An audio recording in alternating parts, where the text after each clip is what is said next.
Yeah. Hello, Jyoshna.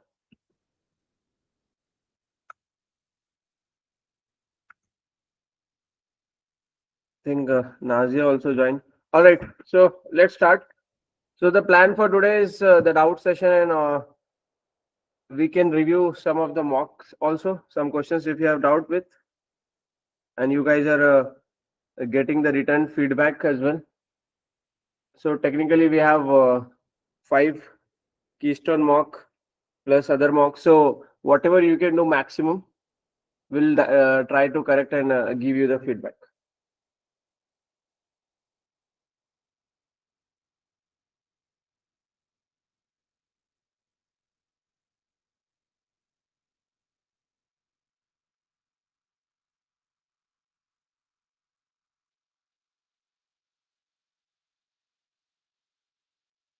Hello, am I audible to everyone? Yes, yes. Right. So we'll start with the questions if you have any.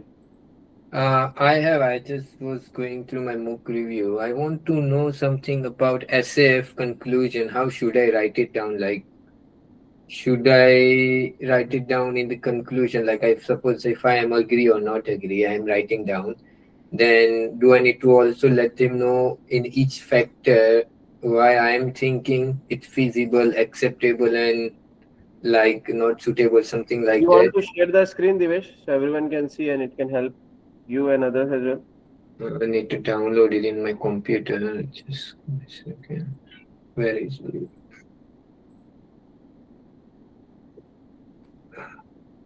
Just give me a second, yeah.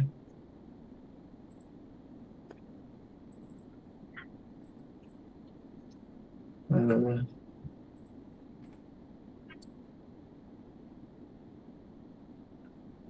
So most of the students have done, I think, the second mock now. You can do others as well. you can see my screen now, right? Yes. I hope So in everybody can see. Yeah. I will zoom in a little bit. Wait, Yeah, it's fine. It's fine. You can see. this much maybe it's fine now. So where is it? This one. Huh? So because I write it down very basic recommendations, I just wanted to know. You just want to know about the recommendation you are saying? Yeah, yeah. You said SF heading, like conclude with. It's maybe now it's much more readable, I guess. So, It yeah. is. It is. So it says conclude with key justification under SF heading, fit feasibility, shareholder acceptance. So, I will just key highlight Typically, in inside. recommendation, what we Mm-hmm, discuss first, we have to be very clear whether we are in mm-hmm, favor or against. Then we have to justify why we think so. mm-hmm. Then ultimately give the action plan. Okay.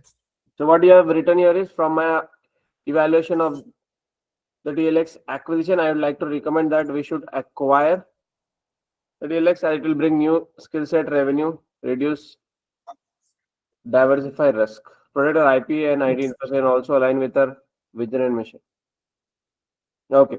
So you can bring some points, I think you already did, and maybe a small action plan. And action plan, you can talk about stakeholders and all. So remember one paragraph what we are talking about, it should be like 4 to 5 sentences. Here it's two Yeah. sentences.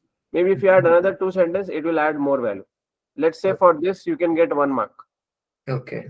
If you write another two sentences or maybe Mm-hmm, three, and just talk about the stakeholders, or you can just mm-hmm. bring down the points what you have discussed above. So we can Okay. get 2 to 3 marks. Okay. Yeah. No worries. Thank you. The only thing, because I'm quite running behind. Sorry for that. But I was writing mock too, but I'm still. That's the where I am struggling is like if something coming up like discussion question, I was still struggling to overcome. What should I do? Right. That's right. Sometime points won't come in my mind. I need to think more, and then it's come up. It same Right. happen. Like I would like to know the. Just want to understand the task subtask 3. this is where also I little bit struggle to write at the beginning. Then I got the point, okay, what I need to write it down. Right. I think it's most of the students' problem. So first thing Yeah. you said about the argument question or evaluate question, what to write? Discussion question. Am I correct? Yeah, discussion, yeah, like Discussion, advantage, second was disadvantage, about the reasoning, yeah. quantity. Okay. Mm-hmm. So first thing, remember most of the CIMA questions, they start with discuss, or they'll say give points for and against, or Yeah. evaluate the scenario. So 99% of the situation, it's like you need to talk about advantage and disadvantage. Therefore, if you remember, I have given you that 15-point topics, and most of that start with the heading advantage and disadvantage. That's not exactly they will ask in exam, but that's what they're expecting. So always talk from both the point of view. That's the easiest way to do that. If it is 60%, points in favor, 3 points in against, or maybe 3 points in favor, 2 points against, and one conclusion. That format you should follow. Okay. Okay. Yeah. And regarding the quantity, for quantity, you can elaborate the same point like what, why, how, why, give an example. Yes, Nitish. No, Yeah. you can continue. You can continue. Yeah. I will ask. So just elaborate on that. And when you are putting up the heading, let's say you have 5 advantages in your mind, and you are choosing three. So choose the three which you are comfortable of writing. Maybe that three is not the top points, but you choose the three which you are confident about. And even again, I'll go back to the important topics. I have given you the headers. To be honest, Yeah. you can use same in most of the point, and that should give you confidence. Okay. And Mhm. when I'm saying start with what, like you can give a fact. For example, in this argument for and against to justify the possible redundancies due to acquisition of TLX. Mhm. So you can say we are, uh, let's say we are saying for in favor. So you can say Cewmlator is the top company in the world, and we have to take tough decisions to maintain our global position. Mhm. We cannot just keep on continuing just for the jobs. We have to take tough decisions, and this will align with our shareholders' interest because they want to earn profit. So link it to the stakeholder. I'm giving very generalized answers so it helps everyone. Start with a fact, link to the stakeholders, link it to our vision, mission, and values, Yeah. link how it will affect our profitability in the long term and the short term. Mhm. And on the opposite side, you can discuss about any conflict if it arises. Okay. And one of the reason why my struggle with the points is we are not revising the pre-scene. Pre-scene is very basic, but I have told so many times, I'll repeat for others also. Read pre-scene daily. It sounds very boring, but trust me, it will give you points. It should not take more than 10 to 15 minutes now because we have been doing it for a long time. Read the pre-scene, it will give you quantity. On the top of that, we have made Excel sheet. I don't know why after making Excel sheet, anybody has to struggle to come up with the points because you have spent, almost I think 50, 60 hours or more than that to come up with that sheet, right? You have done stakeholders, you have done about our mission, vision, values, our board of directors. There are so many points we can connect with. Divesh, Yeah. Yeah. this is a question for you also. You have done Mhm. Excel sheet by yourself, right? Yeah. So, isn't it helping you to come up with the points? I guess I need to revise it more. I guess I will try to revise as well that Yeah, things so again and again. technically, the pre-scene also you have to put in Excel sheet. I have told you to write the summary in your own words. Yeah. You have to revise. Maybe it will take 30 minutes to 1 hour. Revise that daily, daily, daily.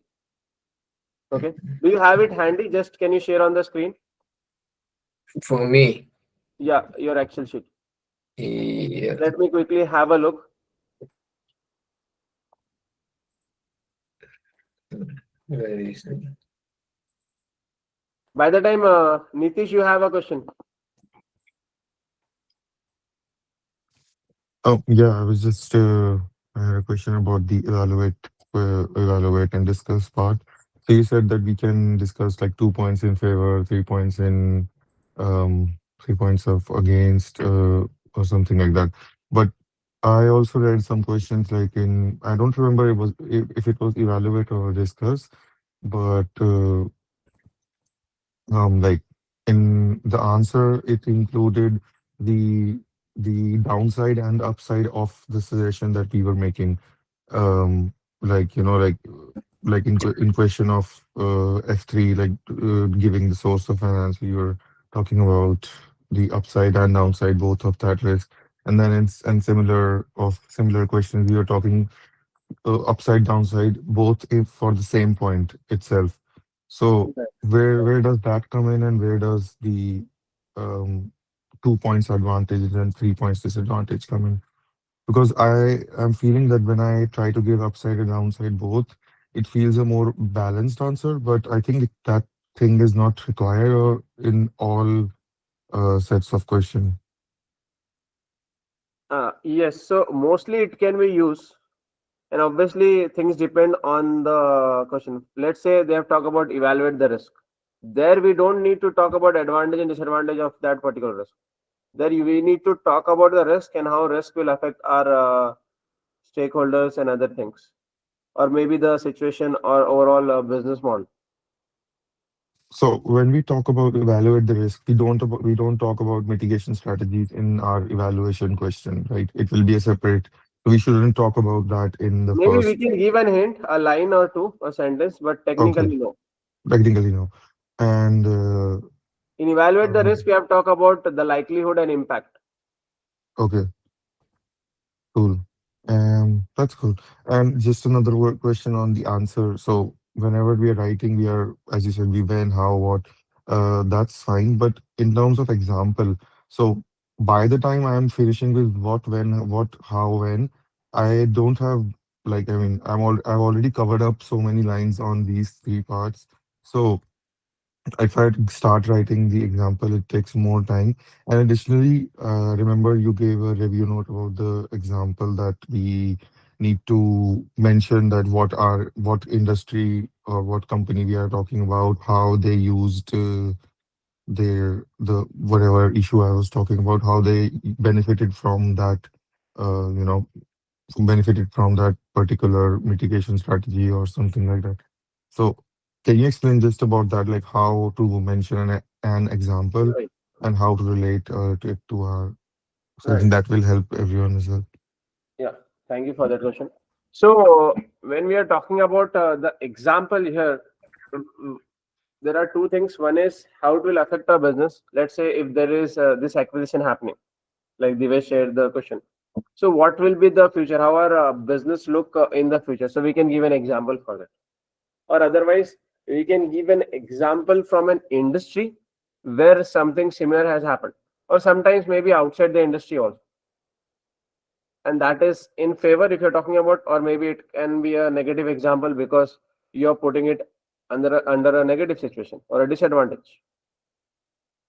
Let's say an example here can be if simulator make this acquisition successful, so we can have cost saving, so eventually it will help us to have more profits, and that money can be used in research and development, and that can give us competitive edge, or it can retain our competitive position. Simple as that. This applying to the scenario.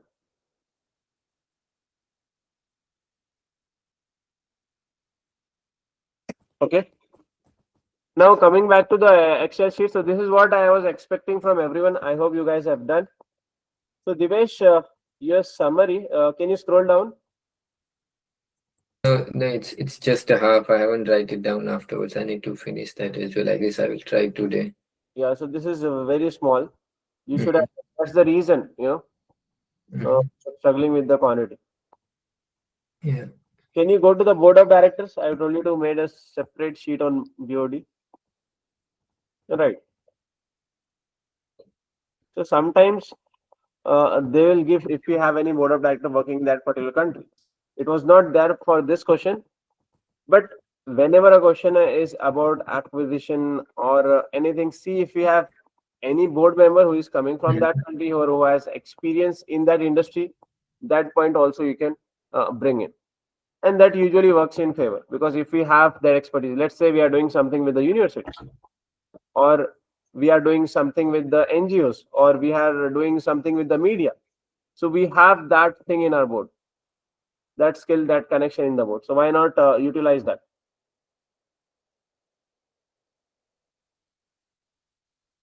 Does it make sense? Yeah.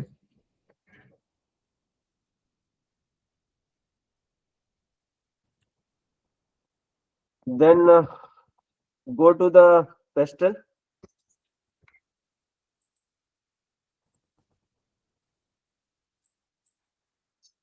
So to be honest, if someone is doing this on their own seriously, they will remember it. Yeah.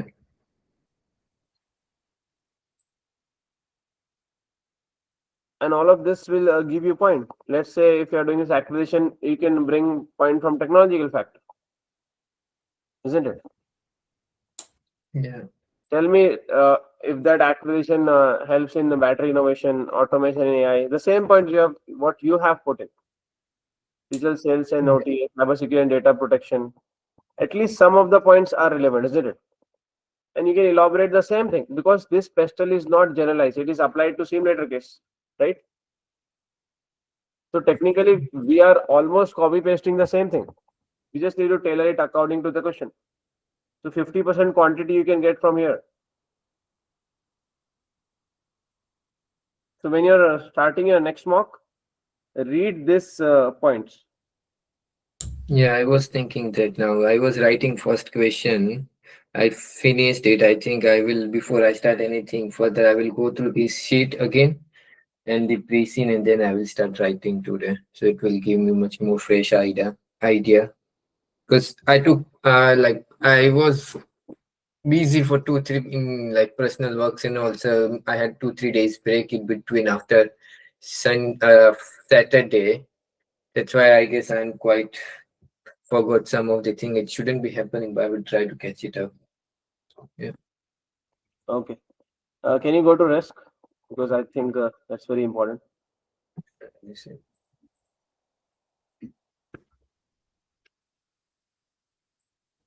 Yeah.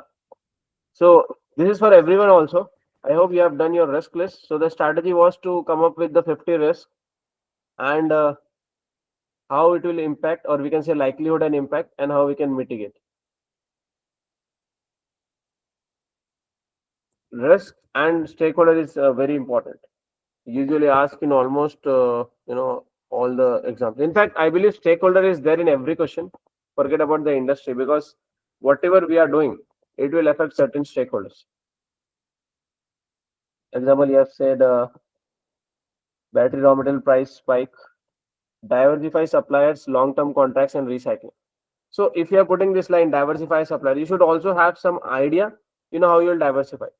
Can you explain this point, Divesh, how you'll diversify your supplier, or how long-term contract can help to control the pricing for raw materials in battery? So in our case, what is the raw material? It is lithium, right? And rare earth Yeah. materials. Yeah, Okay. Shiva. So lithium is primary, and then other rare earth materials. So how we can do that, or maybe others can give also. How we can diversify, or do you think there can be an other mitigation strategy? Everyone should give their points. It's not only for Divesh. Therefore, we are sharing the screen. This can be a probable exam question, because as we know, the price for lithium keeps on fluctuating.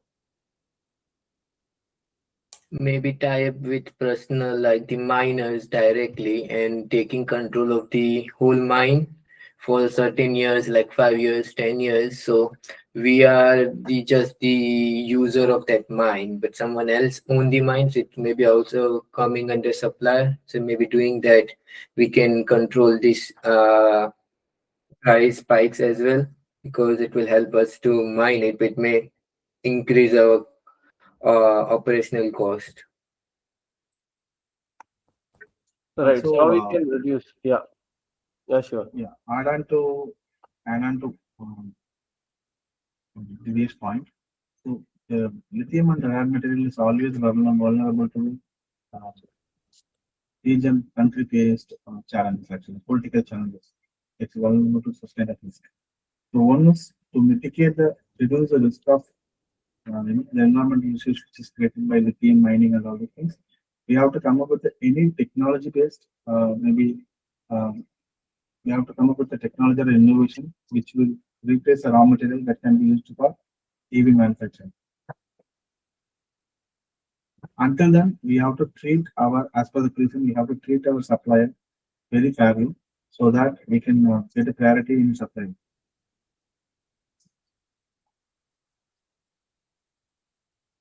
Right. So here it is an ideal example where we can talk about industry. We can talk about how BYD has acquired mine in Zimbabwe and other places. So technically, they have acquired in Africa and South America. Then Tesla is also owning some of the mines, if not 100%. I think around 40-50% stake or more than 50% stake. So this is an industry practice. So we can say this is normal in the industry. Instead of just having a strategic partners, why don't we, go and acquire the mine? Maybe that is the scenario they can ask in the exam as well, because it is normal in industry. You're saying global economic issues, securing fast forward contracts and secure supplies. Yes, we can do a forward contract. So technically, the mining process of lithium itself take almost 6 months or a year. It's not like we have something and immediately it will be available. We have to give them predictions. We have to give them contracts. Maybe we have to pay them early. So they will arrange it according to our needs. So long-term partnership is very, very important. And looking at the current geopolitical situation, supply chain issues is very, very obvious.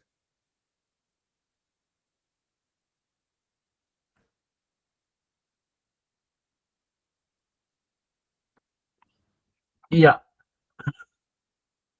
All of you have done with the risk, right?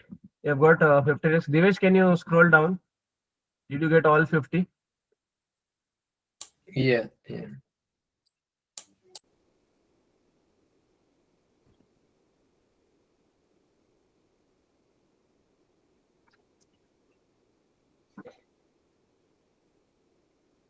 So if that particular risk come in exam, or it's just about the situation, and they say, for example, sometimes they'll give you exact risk and ask for mitigation, or sometimes they will say, we are coming up with a new product.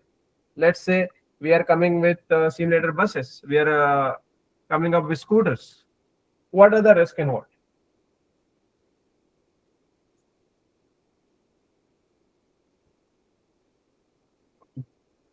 If that scenario comes up, we should know the risk that will arise and how we can mitigate also. So ideally, one of the aim of doing this analysis is we should have a decent idea what question can we ask and obviously what should be our answer. Yes, I. Could you answer that question? What are the risks of moving into motorcycles, for example? Yeah. So it Highlight. can be motorcycles or Saeed, it can be just product development, right? Yep. I'll give So my what would point. be the risks? Yep. Yes, I'll give my points on risk and mitigation, but I'll request all of you to give a point. What do you think should be maybe one risk and how to mitigate? I think financial risk on my side, because it's a new product development, because you need to invest in R&D, and it might not work out. So that's why I said financial risk. And how do you mitigate? So I need one risk and mitigation quickly. The way I will mitigate is through partnerships. I'll do a partnership with a motorcycle company, maybe Harley Davidson or something, to come up with the shape of the model and stuff like that. Okay. Others, I request all of you to give 1 point at least.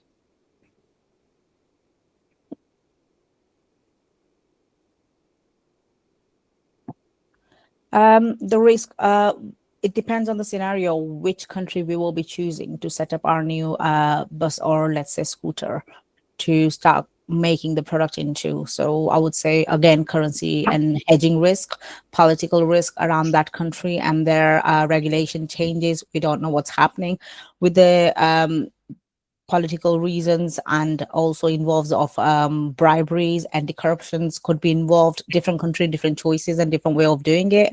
So how to mitigate it? We have to make sure that again, the forward contracts comes, fast forward contracts comes in place to mitigate the financial issues in terms of currencies. Secondly, we need to look into the R&D cost and see how much budget we have. But however, Cewmlator has a lot of money in cash in reserve. I think it's 3.7 billion. I think we could come up with some of the cost out of that cash reserve and start looking into it. Cewmlator mission and vision is all about innovating new stuff, and Cewmlator want to be a leading manufacturer of EV motors. It doesn't say just cars. Motors can be bus, vans, scooters, anything electric. So that's we are maintaining our values as well of keep innovating. So I think there are a few risks and how to mitigate it. Yeah, I'm not sure how right I am here. Great. No, that's all good points. And I really like how you link to our mission vision, our finance. That's how we have to elaborate. But just one suggestion, if you are writing an exam, in one section, in one para, just talk about one risk. So it will be easier for us to elaborate and also for the examiner. Yeah, I think so. It's the best way of I've started thinking that I should have one title called risk and 3 points explaining it in 3 paragraphs, and then go for the mitigation and then 3 lines. The first paragraph goes to back to the first risk. I think that is what I'm thinking. I'm not sure if that's correct way of laying down the answers of risk and mitigation. I think it's the correct way. And to be honest, for everyone who is writing first time, I'm not confident at all of passing it, but trying my best. I know it's just the time. You started very, very late. But honestly, I've seen students struggling more with the structure lately. So work on the structure. That is more Yes. important. You should have your answer frame in your And mind before you writing. You should and know have what. positive Yes. and have positive mindset as well. A positive Yes. mindset. Yeah, I'm trying my best. Syed. I think you can make it. I saw your writing also, Hina. We'll come to that point. Thank You you. I've joined Yeah. Misbah just a week ago. Not even a week, has it been? Yes. Yeah, I've not really studied well on this. It just whatever I'm talking purely from pre-scene and last few days of my one mock submitting to Misbah, and I failed it badly. So I'm trying to be positive, even though not prepared. Right. Let's see. We have few days, so we'll not give up until the last minute. Thank you. So coming back to the point, structuring is extremely important. And sometimes we think structure is for the examiner. It's even more for us because we will know our cost. Let's say it's 30%, and you are talking about 3 risks. In the start, we have some 3 risks in the mind. When we finish our first risk, we'll have another 2-3 risks in our mind. So we'll get confused. And if you are confused, we'll waste time and will not go in detail in any particular risk, or will not apply it properly. So it's better to decide. Many students fail just because they are not able to decide. I think, to be honest, I believe that's same with life. A lot of students have rescheduled their exam because they are not confident. And honestly, most of them will be struggling for their February also with the same thing. It's just their mindset. We have to decide first, then go for it. We'll never get 100% certainty. Maybe in the exam also you are confused. Okay, I have to use this point or that point. And we are wasting 5-10 minutes in that. So that is definitely a recipe for failure. You have to decide. Doesn't matter that risk was right or wrong. I don't think it will be wrong, or maybe we'll say it was correct or more correct. It doesn't matter if it is the best point. You have decided, just talk about it. Have a deadline, how much time you'll take for thinking. Let's say if it is 60 minutes, you can say in first 15 minutes, I will come up with my headers. I will understand the question. I'll, know the scenario, everything. And remaining 40 minutes, I'm just going to write. Now I'm not going to think about any other points. Now it's just about elaborating. And last 5 minutes, I'll be doing my review. So clarity of thought is very, very important, because when we start writing, we have a different mindset. And when we are halfway through, we have a different mindset. Okay. Coming back to the risk, I like to know from other students, please. So, Misbah, I can think of a business risk and the strategical risk mainly when we think of going ahead with the bus or a bike.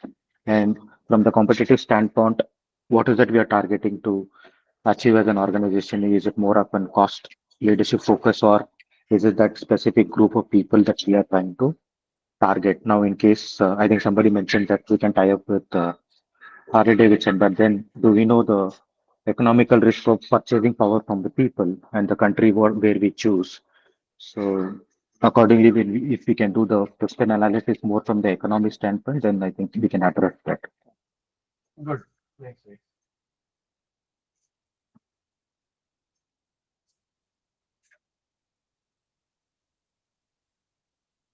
Any point?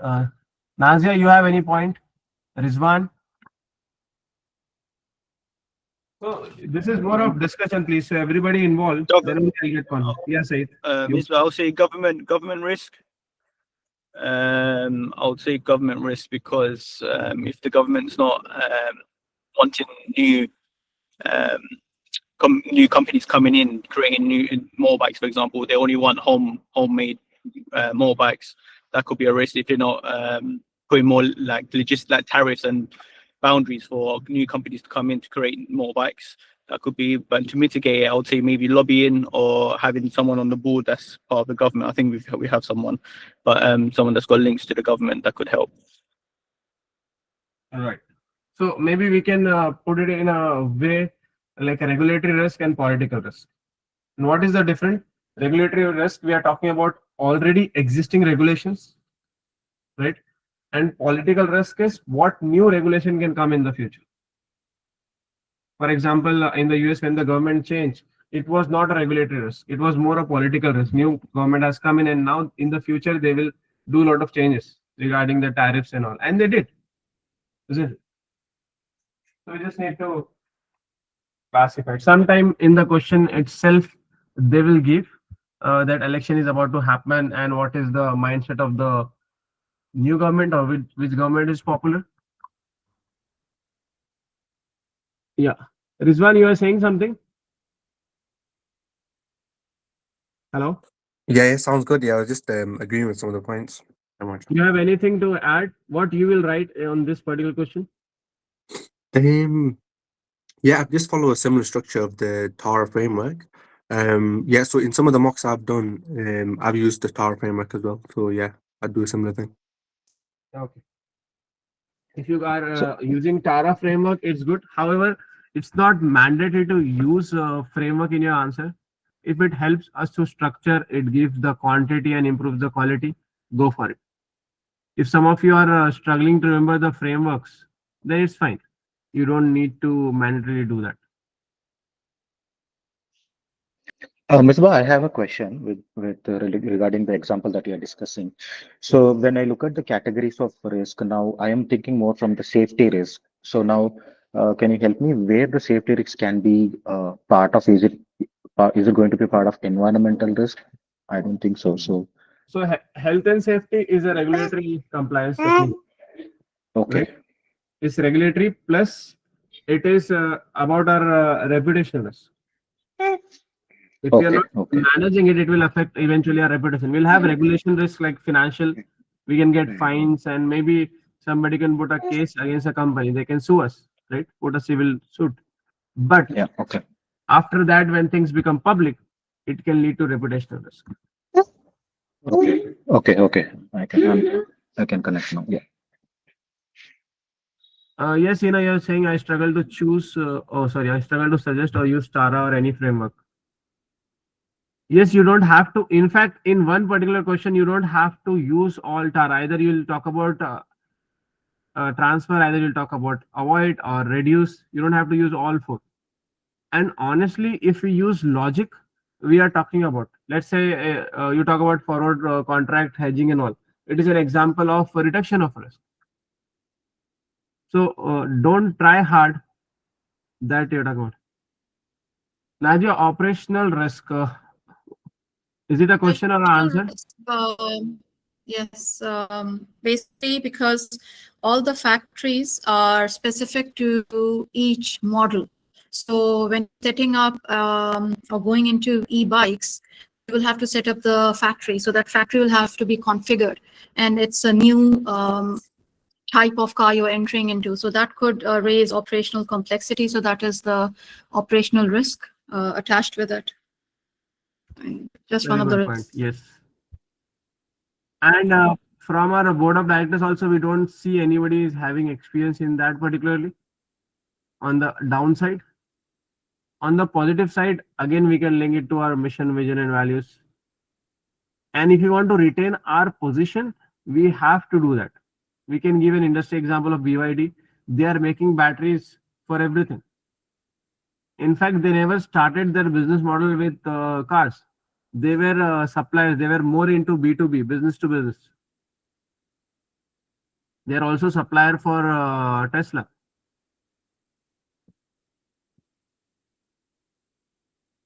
So we can think, why don't we diversify the revenue? Yes, we have a master, and we just need to change a bit on the batteries for the scooters or the bus, whatever we are doing new.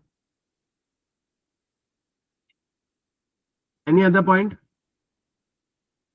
Honestly, market development and product development can be asked. Why? Because financially we are into good position. Okay, our share price is doing good. From my perspective, I am like 99% sure. I may be wrong, but I am thinking 99%. We can have at least one question in any of the variant where we are going for market development or product development, and this is very easy to answer as well. Therefore, we are brainstorming on this kind of question. Ideally, you guys should be ready what points you will write, because now we know what question they can ask. They can link it to the risk, they can link it to the funding, they can link it to the stakeholder. So have some points in your mind already to write. Okay. Sometimes what happened in the previous briefing, they have given a hint. Let's say our retained earning is not good, or our profit is going down. In the previous case study, what happened that the share price was continuously fluctuating. It was going too bad. This time, everything looks good. It's stable. So if everything is stable, it's suitable for us to grow, right? This is the right time to take the forward step, because we are comfortable. And there is no guarantee we'll have a same opportunity in 2026. So why not utilize that and work towards our mission, vision, and values to be a world leader.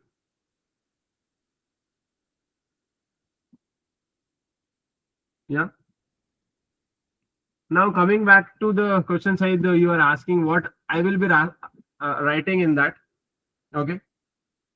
I'll answer this as a student in the exam center, not as a tutor, because once we are into the exam center, our aim is not to show off the knowledge or anything. Some students want to copy paste from the textbook or bring in technical terms. No need to do that. We have to keep things simple. So if I have to answer this, firstly I'll see what points I have, and from that points I will choose the one which I'm more comfortable to elaborate on, which can give me or which can save my time. Sometime, or maybe half of the time, you will have some resources in your reference material that can also give a good starting point. So if we are doing product development, first thing I'll talk about the strategic risk, because this is a new thing we are doing, and maybe this strategy can cost us negatively to the current business model. We have so many points to talk on that. So I think strategic risk will be one.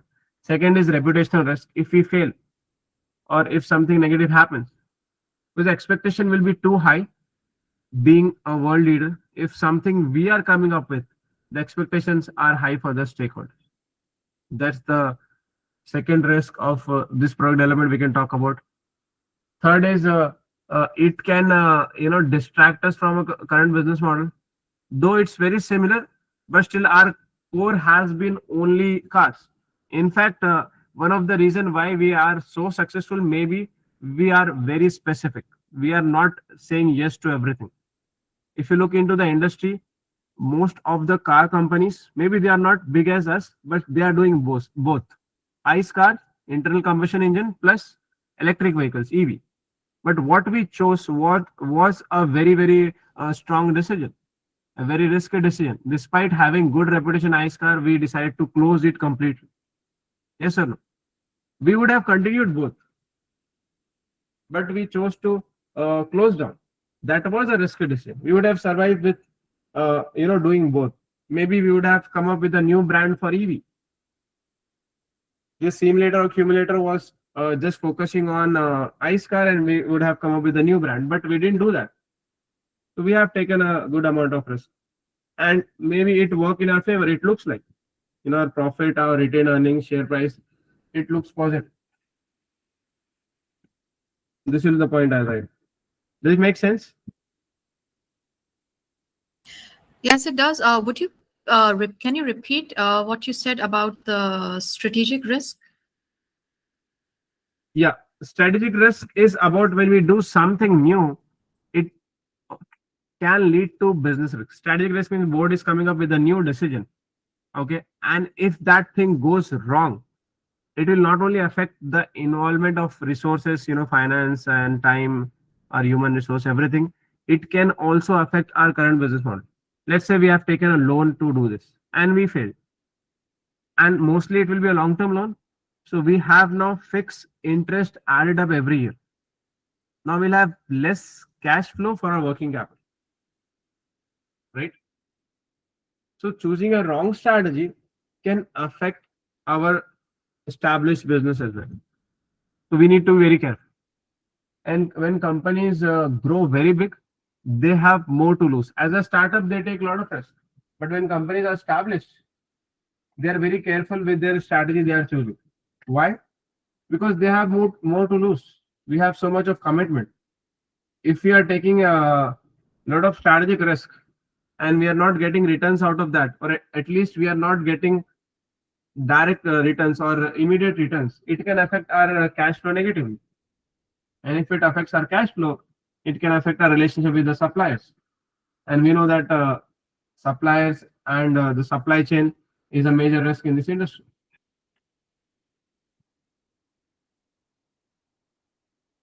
And we have seen that happen with a lot of top companies. Nokia is one of the example. They didn't change. They never came to Android. It was a strategic risk that led to business risk. Or we have some companies who aggressively decided certain things, and that strategic risk led to business failure. So we have both the scenarios in the world, in different industries.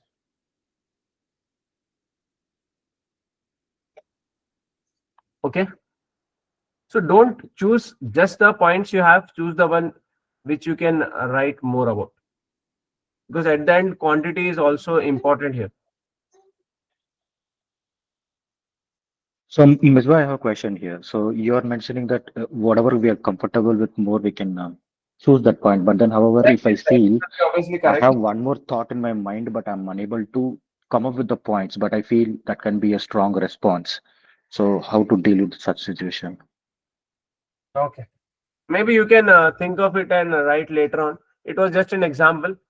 We can Okay. go on to other question. We don't need to stick to this particular topic alone. Yeah.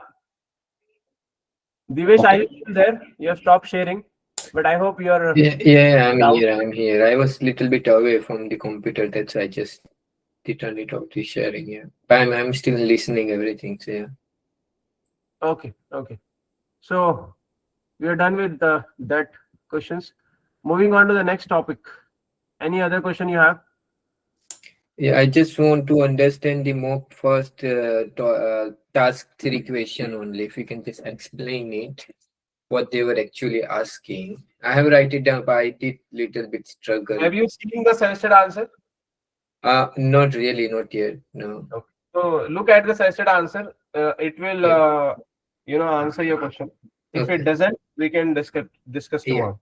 Yeah. No worries. Thank you. I will. Because we don't need to obsess with just one question. Mm-hmm. Thank you. Right. Um, Yes. I would say if you can discuss on the F3 part of like any question, how to answer, because after writing mocks, I'm still struggling with how to use metrics, how to use those NPVs, IRRs in the question. If you can discuss a question like fully on F3, sources of funding, its effects on their fluctuations, and any effects that will have positives, negatives. If you can, you want a general answer, or if you can give a specific answer. Sure. Thanks. I would just like to add, Miss Ba, that I would like to know about the valuation example. If you can try to link with something cumulative, because I know the valuations method, business valuation method, but when I was trying to write second mock, didn't much able to think what I can actually write. So if you can just give some example, would be helpful. Okay. What we can do, if you guys agree, I have opened the notes. We'll see what type of question can be asked from F3 and how we can answer that. We'll take some FOPA example. Yeah, that's work. No problem. Okay, just give me 1 second. So F3 is about financial strategy. I hope you guys have access to this notes. This is more than enough for you. You don't need to go through the complete Kaplan text is so big. So it has topic like financial objectives, non-financial objectives. We can quickly go through it all because I believe at this point it's more about the confidence you guys need, because we have discussed all this topic before itself. But F3 can be daunting, and it's very common. Okay, so let's go one by one. What questions can be there? How we can answer? And if there is basic confusion, also you can stop me. So first chapter is about financial objectives. So technically, in this chapter, we are talking about the ratios, the particular ratios, and which stakeholder is involved in which ratio. For example, as a shareholder, they are looking at profitability. As a bank or financial institution, they are looking at gearing, they are looking at interest cover. So for this, we have done our ratios calculation. We know our gearing, we know our dividend, we know our share price. How it can be asked? Stakeholder related question to finance. If we can link to the previous example itself, we are coming with a market product development, or we are going for a market development. So they might ask how shareholders will get affected with that, or which are the key stakeholders getting affected with this decision. So usually, if you are doing any change, the shareholder is getting affected. And what does the shareholder want? Shareholder want their profitability. We are for profit company, right? So what do they want? They want to improve our gross profit margin. They want a better operating profit, maybe better asset turnover, isn't it? Or specifically, it can be EPS, dividend yield. So you can bring in this point, and you can say currently we are giving around 13% dividend. I think it's 12.9 exact. So how we can make it to 15%, 15%? Or you can talk about our profit. We have already increased so much profit from last year. I think it's 3.1 billion now. How we can continue that level of growth, that you can talk about. Yes, Hina, you have something? Yeah, do we really have to do all this workings in the exam, or we just talk about certain percentage and the whatever's been given in the pre-scene when it comes to numbers, like ratios or any other ratios, whether it's lender, investor, or profitability? We don't have to calculate them, do we? No, we don't need to. It's all theory exam. Okay, However, thank some you. points, if you want to justify, you can bring in the ratios which you already calculated. Okay, just to show technical knowledge. Yes. So justify, I would rather say justify the point. Right. For example, if they're concerned how it will affect shareholders' interest of dividend. So what we can say is we have decent, not decent, we have massive amount of retained earnings. Yeah. So we can definitely maintain this 12.9% or 13% dividend next year also, even in the scenario where our cash flow struggle or our profit struggle, because we have a major gap between our dividend and retained earnings.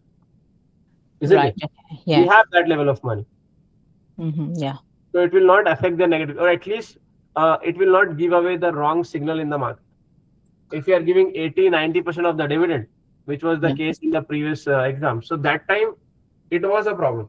Any decision we do, it will affect our financials and ultimately the dividend what we are paying out. But here we have a very safe amount with us. So when it comes to dividend, we don't have any past year dividend. We do have it for 2025, I guess. 24, the latest one. We don't have the previous one. But in unseen during exams, they could give us some more information of the previous dividend. Do you think that could be one of the lead? Possible. They usually don't give the previous year in the pre-scene. We have our competitors Atom to compare. I think they are giving 12.5% around that. They are giving Yeah. 9. So very closer, very close to us. Okay. Yeah, in the Thank you. exam they can. Okay. We just need to use logic if anything extra comes up. So knowing the pre-scene is very important. Okay. Thank Yeah, you. you're welcome. So this is what from this particular chapter I would say. Then apart from that, yeah, nothing much. Now in chapter 2, non-financial objectives. So what is non-financial objectives? Primarily is we have limitation when we do financial reporting. Let's say our board of director change, our leadership change, or our relationship with the society has been deteriorated. So nobody is talking about that in numbers. Therefore, this is not a complete information for a stakeholder in this time. So GRI, we have GRI, we have integrated reporting. What they are talking about is they are not against financial reporting, but they are asking to improve non-financial reporting. So what type of question can come from here is sometimes a simple question will come direct, that what are the advantage and disadvantage if we start doing integrated reporting. Now a student can get nervous. Okay, I don't know what is integrated reporting. So you don't need to worry. You just need to think what are the advantages of giving non-financial information to keep it easy. Tell me what are the advantage and disadvantage. This point I have given you in 15-point topics also, but anyways, we can discuss quickly. Think logical. What can be the advantage and disadvantage? Currently, we are doing more on profit. We can say economic parameters. Now we'll be doing on environment and social parameters also.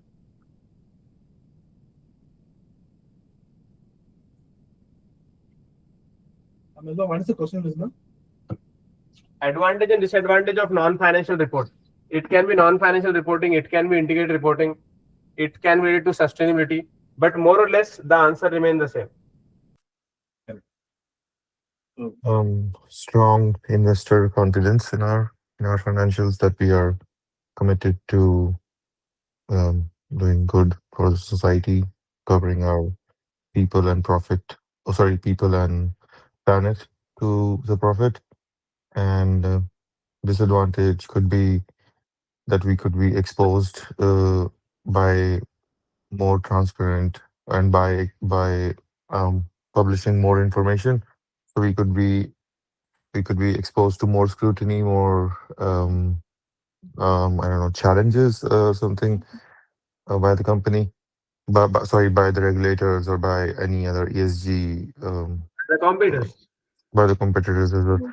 And then, but it, again, there will be a financial advantage as we can take more ESG. We can attract more ESG concerned investors. More we can take green bonds that are easy to get by that are easy to get by through that. But disadvantages are mainly, I think, mainly because we will be more exposed and we will be more scrutinized on that basis. Right. And what will you recommend? Looking at our situation. Yeah, Shiva. Look, Yeah, I want to Nitish, just I added three points on positive and negative. So one is it's enhance the sustainability commitment. As if like we are focusing towards improving the battery technology and moreover minimizing the rare earth materials which causing the emissions more. The other stuff. And the other one is government and regulators will get more benefits since we are committed to the sustainability and environment safety side. We may get more grants and incentives from them. Third point is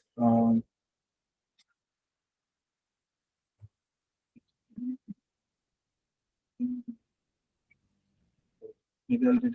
So the negative point is competitive disadvantage because since we are sharing a lot of information in front of all the industry leaders, so there is a high chances we exposed to the data security risk.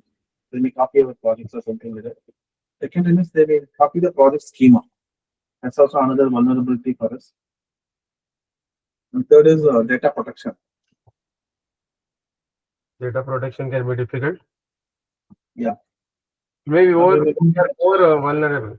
So the hackers and other bad agents, they'll be aware what we have. So maybe we can become a target.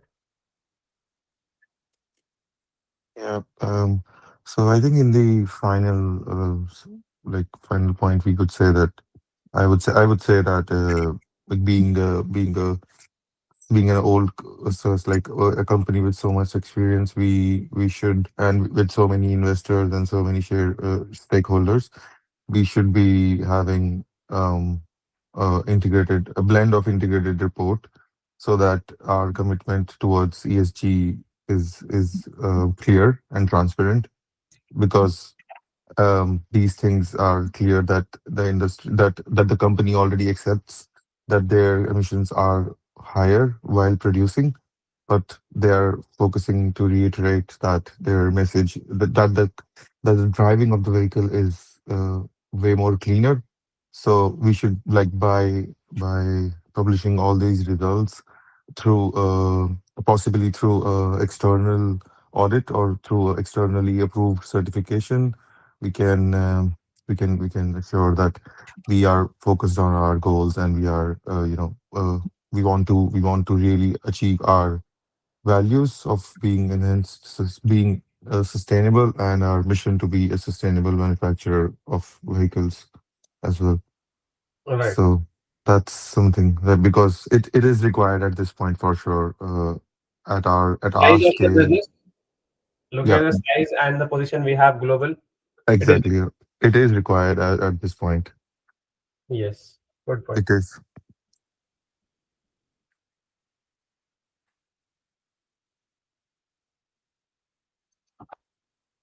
So they can ask this. Otherwise, the same question they can link to the capitals, the 6 capitals. What are the 6 capitals? This one. Sometimes they'll give you the capital, like 3 of them, 4 of them, or sometimes it can be a general question. If they ask particularly about capital, you have to just explain our position. Let's say financial capital. So you can talk about return earning, profit, how we are managing our asset, is it in good situation or not. Generalized, you can talk about manufacturing capital, what machines we are using, what technology we are using, what infrastructure we have. So technically, we are giving more information to stakeholders. Whatever advantages, we just talk about non-financial reporting. So these are the example of non-financial reporting now. This is actually a kind of reporting. So you don't need to know exactly about that. For this particular topic, you might have to write a paragraph. That's it.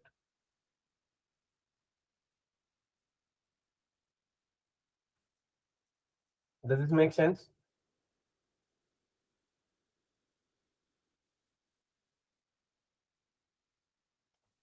Yes. Yeah, Maniba. We have to talk in a generalized way, okay? Don't need to be very specific. Then moving on to the third chapter. Technically, third, fourth, and fifth is all about same financial strategy. So here we are talking about the 3 things, that is investment, financing, and dividend.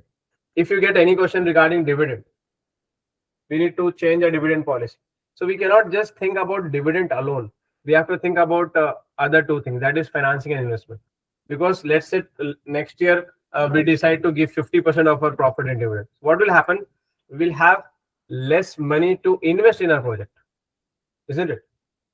And if we Yes. have less money to invest, then we have to raise money from outside. Then we have to finance, right? So the whole point is we cannot take the decision in isolation.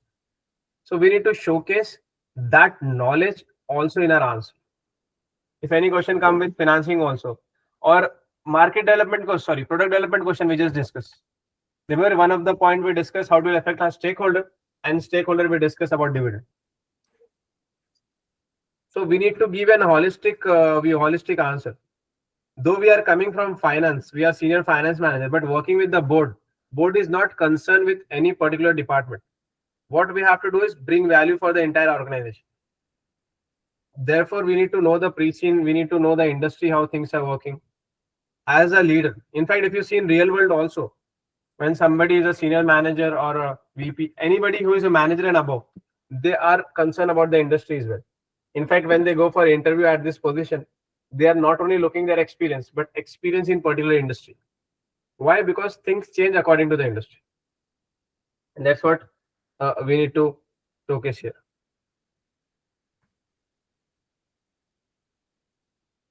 Let's say a financing question is coming up. So in financing, you have to think about the future investment. Let's say debt and equity, you are confused which one to give. You have given advantage and disadvantage of both. You are coming up with one thing, but make sure you are not compromising the future investment needs also, or future financing needs also, because this is not the last time we need money, right? What was the last source of funding we did last year?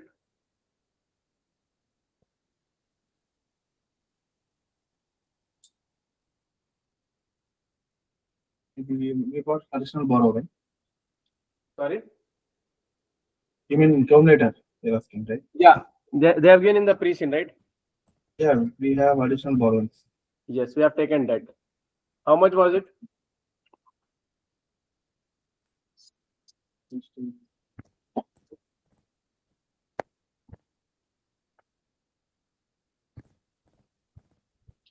Anyways, it's not mandatory to remember the number.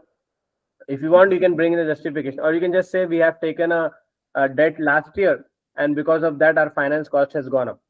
And maybe this year we don't want to take debt again. So therefore, we want to go with equity.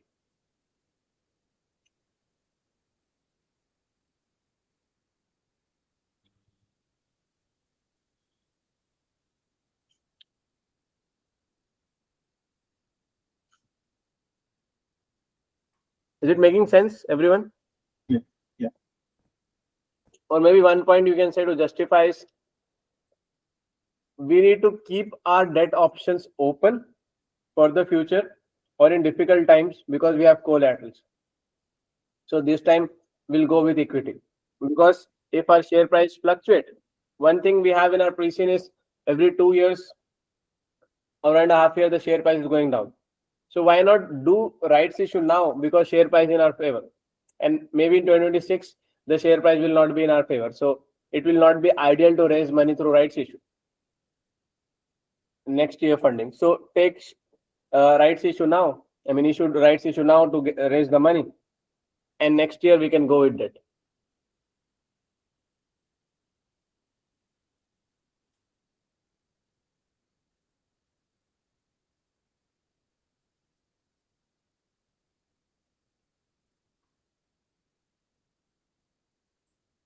Does it make sense?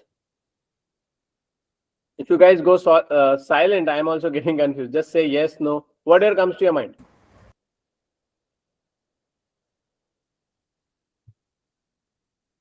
Just a question here. So if you're, I mean, what you're saying, because you're bringing in the information from the pre-scene, it sort of makes sense. But when you are doing a right issue and we have a certain dividend policy, we'll have to, won't it lead to dilution in the shareholders' equity, and then won't a dividend outlay increase also? Does it make sense? If you guys go silent, I am also getting confused. Just say yes, no, whatever comes to your mind. Just a question here. So if you're, I mean, what you're saying, because you're bringing in the information from the pre-scene, it sort of makes sense. But when you are doing a right issue and we have a certain dividend policy, we'll have to, won't it lead to dilution in the shareholders' equity, and then won't a dividend outlay increase also? Yeah, so that's a valid point. Yes, it can affect. However, it will not affect the wealth of shareholders. For example, if you own 100 shares, right? Now in rights issue, you have got another 20. Now you'll own 120 shares. So whatever profit we have given last year, we'll be disbursing the same dividend, let's say. So technically, you're getting the same money. You're not losing. Only thing is, dividend per share will reduce, earning per share will reduce. That is in the calculation. But technically, the value for the shareholders, what they're getting in terms of exact money, it will be the same. Okay. We can argue here on the other side that it can affect our future shareholders who are looking to buy, because they'll be looking at per share how much return they're getting. I have one question. Yeah. Regarding the rights issue. Correct me if my understanding is wrong. For example, when we decide to issue the rights of the existing shareholder, for the current scenario, if you take the Cewmlator, the share price is stable almost. For last 4 years, it is not going beyond the certain limit. It has been fluctuating here and there in the market, market efficiency. So if you look at it, not necessarily that shareholders will buy or exercise the rights issue entirely. For example, 80% it is successful. Right. For example, if you are looking for 50 billion, so only 40 billion rights issue has been successful. People are shareholders are happy and they're buying it. Remaining 10 billion, can we reverse it or can we go for outside? Right. So you are giving a scenario if you do rights issue and shareholder didn't subscribe for it. Right? Am I correct? Correct. Okay. So how this works is we need to do a thorough research looking at the market. We'll have a decent idea before that shareholders are ready to invest or not, firstly. Secondly, let's say our share price 105 now. We'll not give it for 105. Usually we give discount like 10%, 15%, 20%. We give a good discount to make it attractive. Correct. So that should happen. And thirdly, if this happen, we have a risk management strategy ready that will go for placing, will go for private placements.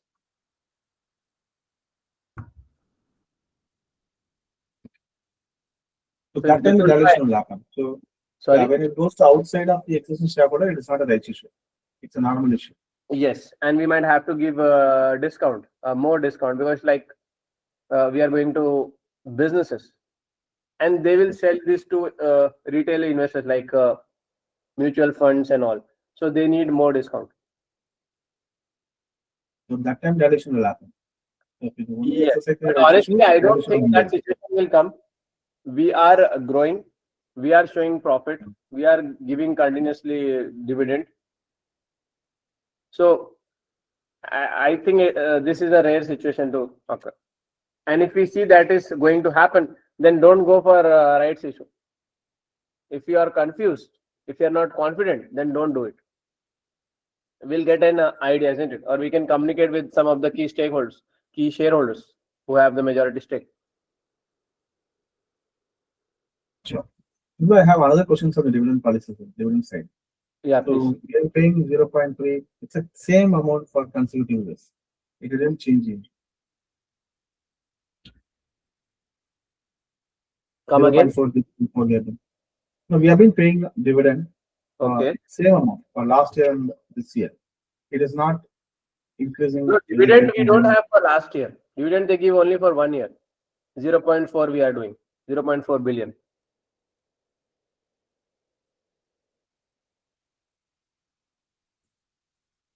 Should I go back to the pre-scene? One second.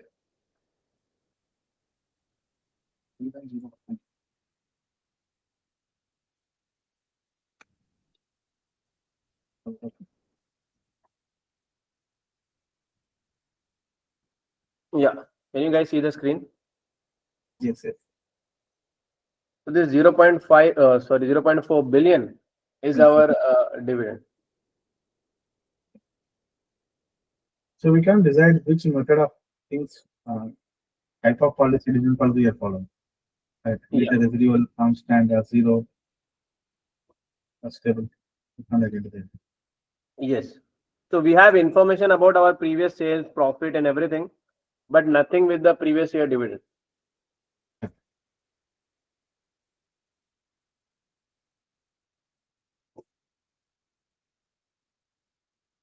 Got it. No problem. Yeah. Yes, Nitish. Just a quick question on the currency reserve here. So, what's gonna like what can be possible question on currency reserve? Maybe it should be related to currency fluctuations, and how does this reserve help us? Like how this fact helps us to write a answer on currency fluctuation, please. Like we have gain here. Sometime we'll lose also. Okay. Right. This is mostly a calculation. So calculation is out of the case study. A Mm-hmm. question can be, they'll give a scenario. They can give a scenario. As we are operating globally, we have a major risk coming up with the transaction, because obviously we don't ask everyone to pay in $. It might be difficult, especially when we are into B2C, business to consumer. We have to take money in the local currency. Then it will be transferred to $, Dutchland dollar, right? So they will say we are exposed to this risk, how to manage that. So mostly it will be a risk and risk mitigation question. Can we use our currency reserve to I don't know manage our sudden fluctuation or something like that, like a sudden change or in Uh, policies? you mean like investment? No, like like if we are talking about mitigation strategy, can this be a first point for us that we have flexible, not flexible, but we have a good amount of currency gain in our balance sheet, so in our reserves, so we can use that as a first point of how do I say mitigation or how or managing our sudden operational or something downfall or some loss from there, because obviously our gain is to manage our future losses, right? So that can be our first point, isn't it? To manage. You can say it is a speculative risk. It can work in our way or go against that. Last year it Okay. has worked in our way. We have Okay. gained it. Mm-hmm. It can be a starting point. Would But Okay. usually business, we want to focus on our core areas. We are not expecting to earn money through translation. Translation is mostly on paper. Mm-hmm. Transaction, that is not our core business. Yeah. Miswell, could Goes we down, it can be a major problem. Yes, I. could could we mitigate by hedging or Yes. using foreign exchange, hedging the currency? Yes. That's one way of doing it now. Yeah. Yes, hedging options. We'll come to that. We'll discuss that also in detail. But for now, yes, hedging, internal hedging, external hedging. You can know 3-4 points on that and elaborate it.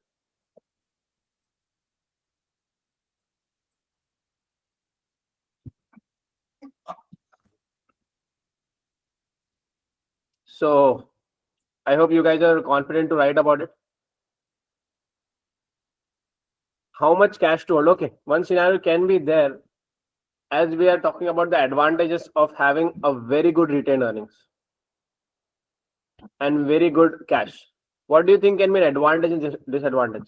Because there is a point we talk about having too much cash versus too little cash. Like holding too little cash will potentially leave the entity subject to liquidity problems or cash flow issues, while holding too much cash has an opportunity cost, because the inflation is happening. We are not getting any benefit out of that. It's just an idle money, right? So if we even look at the retained earnings, it has now reached to 28.7. But obviously this is not cash. But what cash we have is also a good number. How much cash we have is 3 point. I hope you can see the screen. 3.7 billion. That's a very big number. There might be a scenario, though probability is low, they are talking about how much cash we should hold, or maybe it's just open-ended. They're asking for some points or some argument to be given. What are the advantage and disadvantage of holding too much cash? Like here, I would say it's too much cash. And what do you recommend going forward? Shall we continue or not? Because if you see last year it was 3.1 billion, now it has jumped to 3.7 billion. Maybe next year it will go to 4 billion. 4 billion is a very massive amount. And you can imagine this much opportunity cost we have.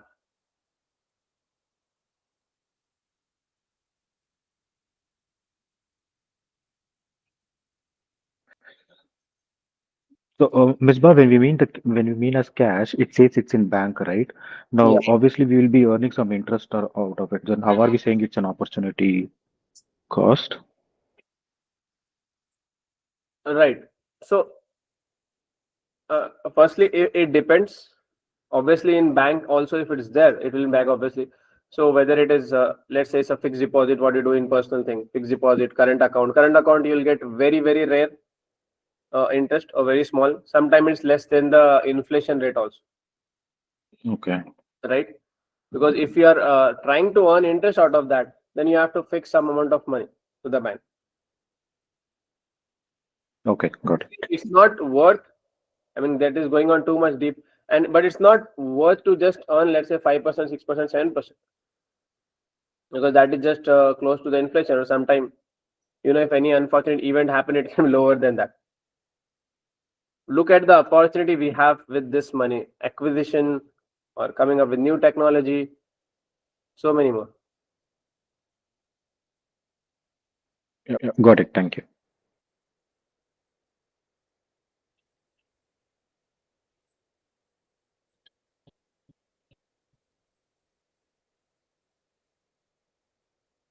What can be the points in favor and against quickly?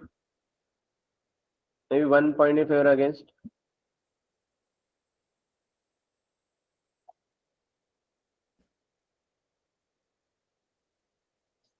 Regarding cash, Yeah. Regarding the cash, holding this much money. Yeah. So 1 point in favor we can say is our competitor is having even more than that, 4.1 billion. So we can justify this might be an industry average for us, or being the leader. Atom is even bigger than us, isn't it? So being an industry leader, we have to keep this much level of cash. So we have one reference point here. Jyotsna, you are saying about working capital, but do you think we need so much? Like, do you think Atom need 4 billion and we need 3.7 billion for working capital? Maybe some of them, yes.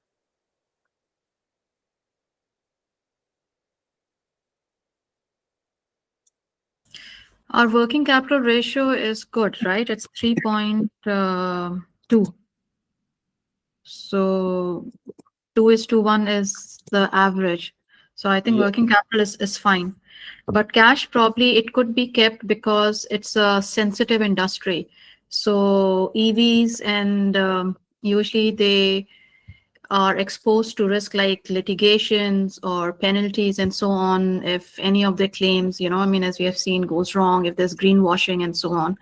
So Right. maybe because of that, we keep that cash handy, but right. But the disadvantage is it could be utilized in product development or developing new markets where the IRR could be higher. So that's one advantage, disadvantage. Good point. Yeah. also, Misbah, it's not necessary that we have to go for another source of fund for any initiatives or sustainability projects. Even small initiatives can be done using bank, which Right. means the cash what we have. It is not necessary you have to go for a loan or anything. So having a high liquidity, it's always a positive sign most of the time. Because comparatively, we are not holding like last year we had 3.1, this year we have a 7 or 8.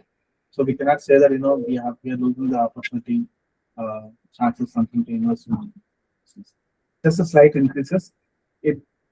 It's also true that our business also growing considerably. It's almost like 5 billion we have increased last year to this year, balance sheet wise. So 0.6 billion doesn't matter. Right. Or we can give a real world example of Airbnb. If my number is correct, they have around 5 billion with them in the account, and they don't need that much amount of money. Airbnb is, is just a platform. They need money obviously, but not this amount of money. I was speaking to one of the directors personally, and he was saying we have kept that money just for the acquisition. Any opportunity comes up related to the artificial intelligence which can help them to get competitive edge or sustain their competitive edge in the market, they want to use that money. Because technically, if you see, I mean, it's outside industry, just as an example, they don't have a competition. Airbnb, if you see, they are dominating. We have some local players who are coming up with this room booking and all, and especially in US and Europe, if you see they have clear domination, and it's growing. So they have kept that money of 5 billion just to acquire the businesses, and they are doing it. Recently, they acquired one tech company. Actually, it failed because the founder left. That's a different issue altogether. And now they are looking for another acquisition.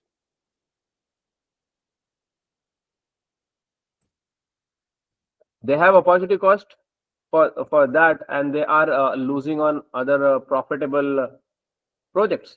But their plan is to get a competitive edge or to retain the competitive edge. They are not looking for profitability in the short term. It is committed for the future need of the business. So this is how they justify.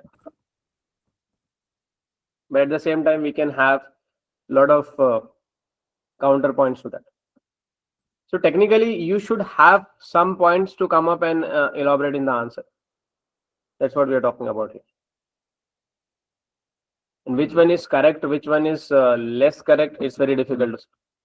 If you feel it makes sense, if it is logical, go for it. Okay. And the best part is there is no negative marking. Sometimes, maybe, I pray that should not happen. Maybe we are giving some fact which is not factually correct, or it's an incorrect fact. Doesn't matter. If you have written one sentence, there is no negative marks. You'll get marks for the other parts.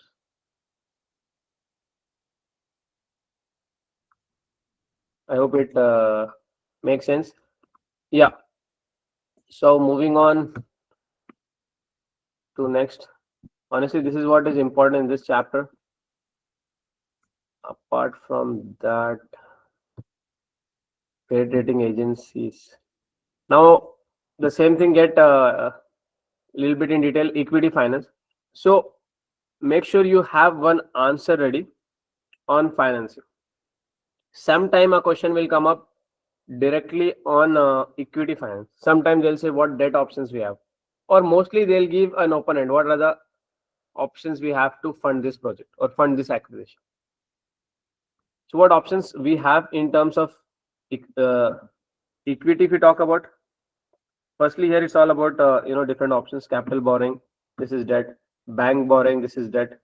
In equity, we can go for VC, venture capital fund, but it's not very appropriate for us. VCs are looking for startups, and VC doesn't have so much of money in billions what we need. So they are not ideal for us. So what is ideal for us in terms of equity is rights issue, or we can go for a private placement. Even private placement is not recommended if you're coming to conclusion. As an option, you can talk about all of this, the characteristics of each one of them.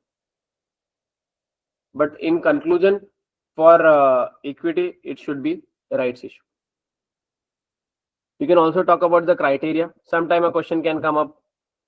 What are the criteria we should consider, or what will be the points to consider before deciding our source of finance?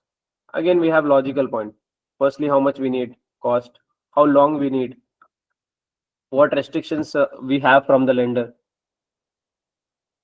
how it will affect our gearing level, how it will affect our liquidity, cash flow, again, liquidity, how it will affect our future financing options, tax position. Also, we need to see what we have committed in the past. Remember, last year we have taken a loan, right? If you see our non-current liabilities, it was 18.5. I hope you can see the screen. And it went up to 20. So 1.5 billion loan we have taken. So obviously, if we have taken such a big loan, we'll have some covenants. What is covenants? It's like promise. We have to, or it's like a contract with the finance provider. That also we need to consider. Maybe they will lock us for the future. Obviously, banks, they'll think for their profitability, their risk to be mitigated first. So tax position, financial financial stakeholders, availability. It's all about what we are thinking. But Do we have somebody to follow us? Somebody to give us loan despite all this condition. Does it make sense? And maybe even if they don't ask you directly about the criteria, these points are good enough to be part of your conclusion or recommendation. For example, you are saying about debt. So you can say, from above all the points, I feel like debt is a good option. However, we need to carefully consider the duration, the restrictions, the gearing, and all of this. That can be your justification or action plan. Or maybe in the question itself, they'll talk about the cost. So, Misbah, while responding, can we be balancing in saying both the side, or should we be particularly choosing this is the right option to go ahead with? So first we are balancing, we are talking about the characteristics of each, because everything will have advantage and disadvantage. Okay. But when you're coming to recommendation, Mhm. we have to take one side. Just think like somebody is recommending to you, or you're getting an email. What kind of conclusion you will need? A balance or a clear thing? You have to decide, right? Let's say you are part of Right. a board. You have to decide. You guys are board of directors. But what do you expect from the senior manager? Let's say I'm reporting to you guys. You are board of directors. So what do you expect from me? To be balanced or give a clear recommendation? We come up with all options like balancing available, and then what is the recommendation that you think is the right approach? Yes. Sure. Because Sure. ultimately the board will decide. You guys will decide in this exam, right? But I have to show my leadership skill. I have to show what Yeah. I do. If we are just being balanced, that means we are scared to take decision, and that Mhm. person doesn't have leadership skill. And CIMA is testing on leadership skill. Therefore, Yeah. if they don't ask also, we have to do a recommendation wherever possible. Like this question, what Divesh was asking in the first, we started with. It was not asking about give a recommendation, but still we went on and gave it. Why? Because leadership skill is indirectly tested. Understood.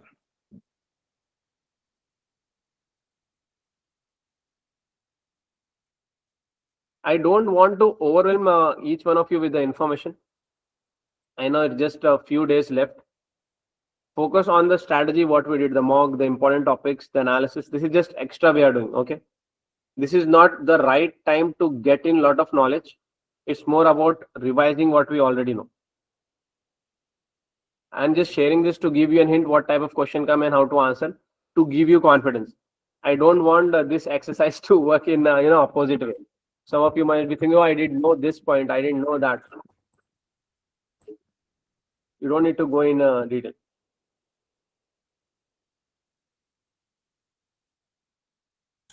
Just a question, when you're talking about the debt and the equity criteria, so for example, the reasons which you stated right now, the fact that we just increased our loan, our gearing ratio is also high and so on, it sort of supports that, yes, we should go for shares, right? But we can also do the whole thing. I mean, the whole thing can be turned around by saying that, since, for example, in a risk register, the company has not mentioned gearing as such, as a risk, which means that there is appetite, right?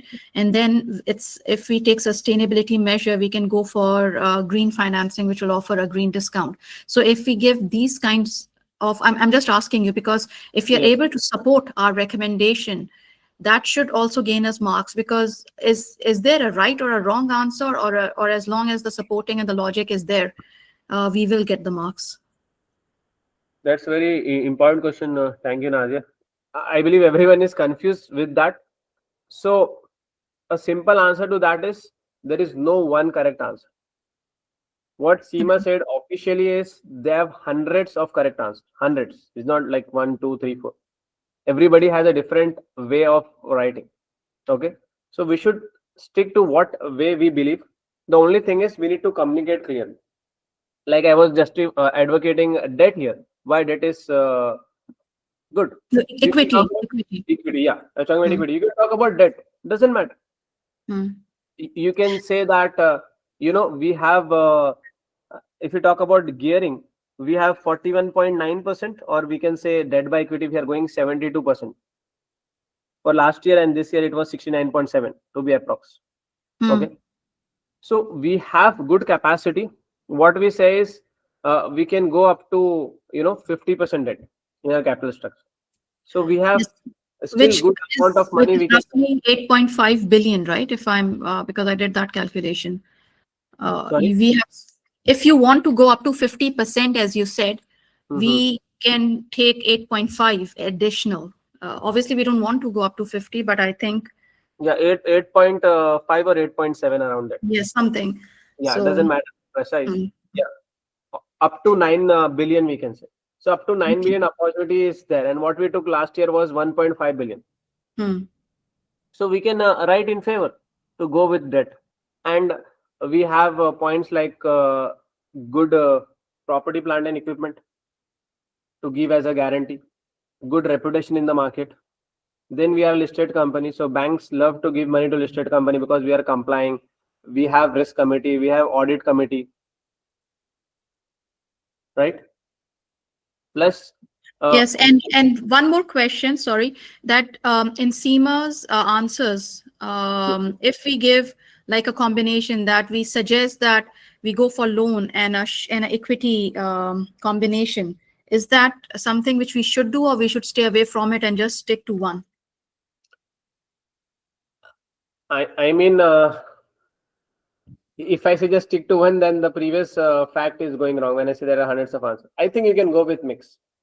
Think what is logical and what can happen in the real world. We have so many examples in the real world where company go for a mix option, isn't it? Debt plus equity. So if you have strong point why you feel like, if you can justify, because in the exam it's all about passing, where there we are not there to show our knowledge and give something fancy words. No, it's just about passing during the exam. In sessions we have done enough on the knowledge side, but now we are just focusing on how to score good marks. If you are strong enough, in fact I have seen students, I'll be very honest, just from the exam perspective, like this situation we have previously where both make sense. So I have students, they have chosen debt just because they can write a better answer, and they have chosen equity just because they can write a better answer. It's completely fine, I support it, because here we have strong points for both. So just recommend the one you are comfortable to write with. Simple as that, no need to overthink. Or maybe you can come up with the third option: no debt, no equity, go with retained earnings. We have a very good amount of retained earnings, and obviously not everything is cash, but we'll have good amount of that money as cash.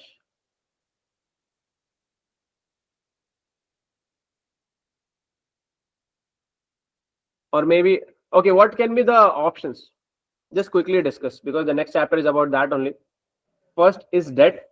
In debt also you have two options, and this point should be by heart. Okay, you can take a bank loan, or you can issue a bond. Being a listed company, you can issue a bond.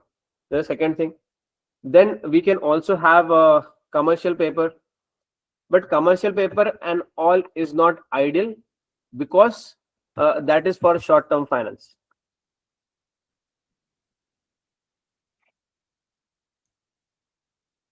That is for short term finance. I'll go to that point also.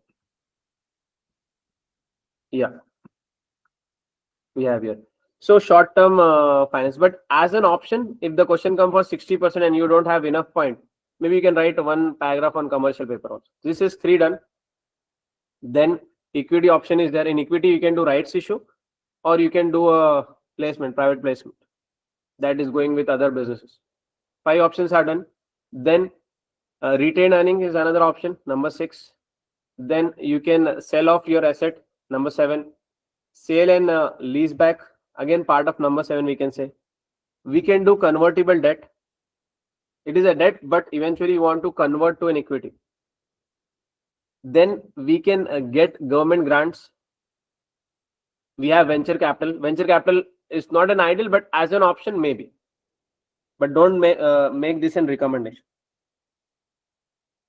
Then final thing is government grant or government assistance.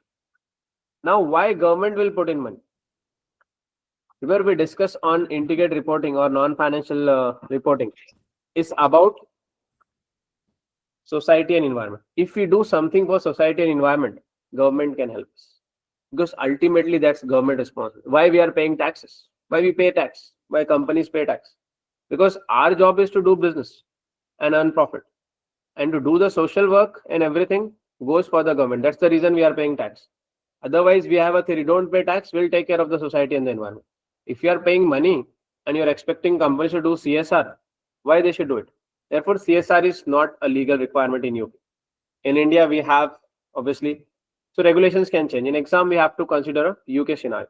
So you can say CSR is not mandatory, but we are doing it to improve the reputation. You can say in favor. Or if you have strong point not to invest in CSR, or you can just justify without investing directly in CSR, indirectly we are helping. That also you can talk about. Let's say you are giving jobs. You are paying people more than the minimum wage. You are not polluting the environment. You are very conscious about your carbon footprint. Things like that can attract government assistance. Misbah, how easy is it to quantify the benefit out of investment from CSR activity? It is difficult. In fact, yesterday I was looking for one of the dissertation. One of my students did a dissertation on ESG in the UK university. The topic was, can ESG help us in debt funding to get better rates? Let's say there are two companies, one is investing in ESG, another one is not. So the conclusion was there is no major difference. So the stakeholders are talking about it, but when it comes to the discounting and getting a financial impact, as of today, we don't have anything quantifiable or anything that is motivating. Let's say our competitor got the same loan for 10%, but we got it for 9% because we are more sustainable or we are complying with ESG. No, we don't have that. And that's the reason things are slowing down. Same thing with the customers. If you do a customer survey, this is, I mean, obviously a big thing, even in smaller businesses where it is day-to-day need, people are saying in the survey, we need environmental friendly product, we need to be, environmental conscious. But if you ask them to pay 10% extra, majority of them are not ready to pay. And that too, we are talking about developed countries. Forget about developing countries where the wage and everything is low. That is not the point. So in numbers, it's difficult. In theory, everyone is talking big.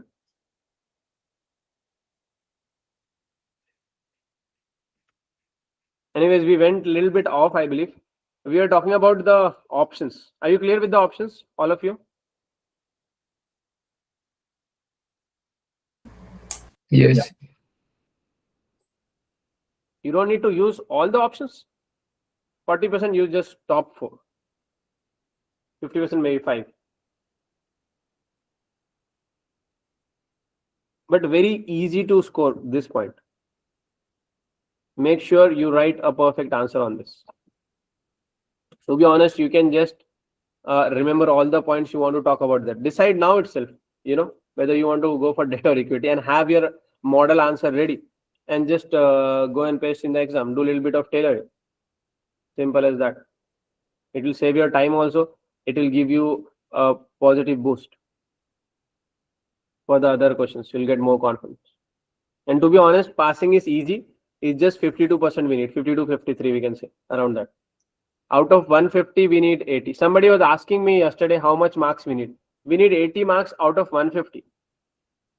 Sometimes what happened, certain places they are marking out of 100, then they multiply it by 1.5. But the logic remains the same.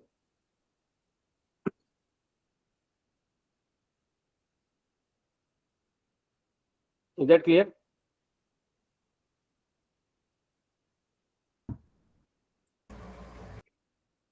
Yes. Okay, thank you. Then financing capital structure, the mix of, this is mostly calculation, this chapter.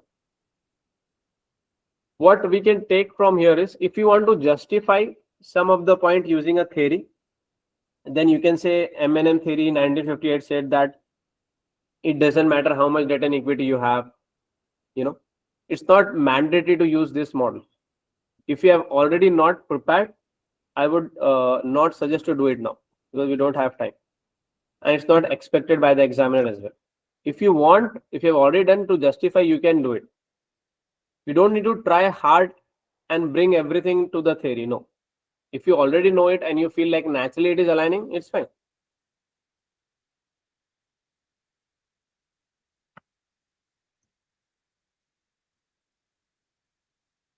Then dividend policy is the next chapter. We already discussed. So in dividend policy, we have to think about the signaling effect. Now from 12.9% we went to 0. It will give a negative signal. Or from 12.9 we went to like 20%, 30%. It will give a signal that we will be maintaining that. Whatever we do, give a signal. Then interest of shareholders we need to know. We have a theory of M&M which says dividend is irrelevant. If they need money, they'll sell the shares, because our responsibility is to just make the share price go up. But again, it's not practical because different taxation is there. So many other things matter. The cash needs of the entity need to be considered. What options we have for dividend policies? We have this table: constant, zero, and residual dividend. Usually matured companies, they go for stable dividend or constant payout. And startup and growing companies, they go for zero dividend policy or residual dividend policy. So ideally for us is the first two options.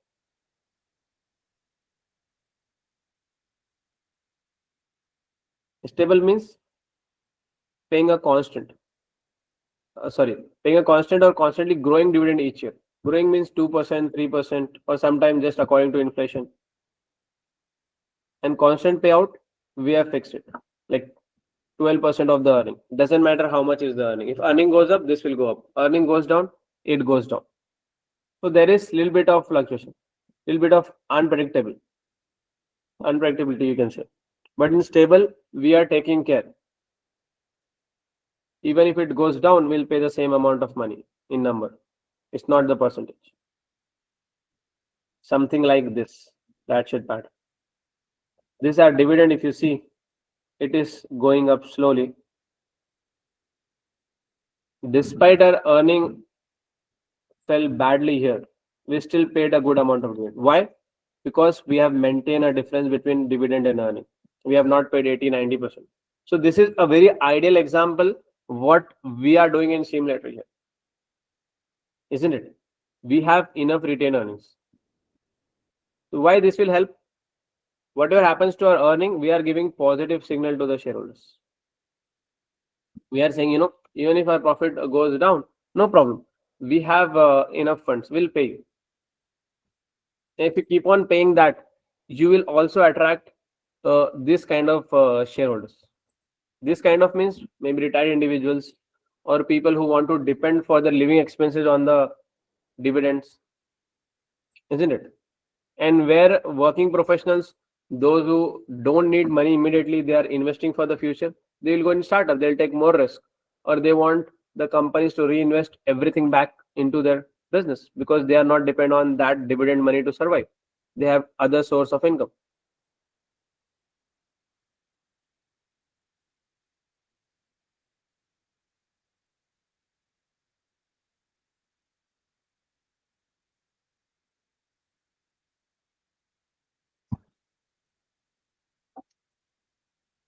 It makes sense.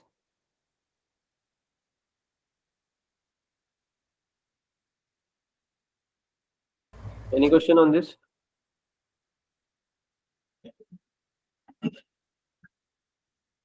Another easy topic to answer: dividend policy. Everyone is confident with that? Yes. You should say it's easy. For me, everything might look easy, right? You guys should say.